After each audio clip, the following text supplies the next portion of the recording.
আসসালামু আলাইকুম। মোটর মেগার করা হবে। মেগার করার সময় আগে টার্মিনাল বক্স থেকে মোটর কানেকশনটা আউট করে নিতে হবে।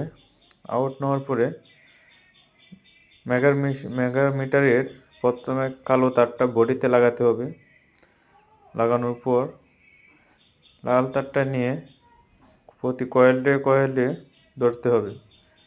গেলে মেগা হোমস দেখাবে কত।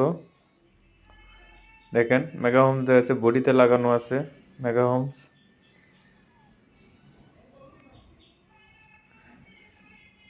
প্রতি বডিতে কয়েলটি মেগা হোমস দেখাচ্ছে,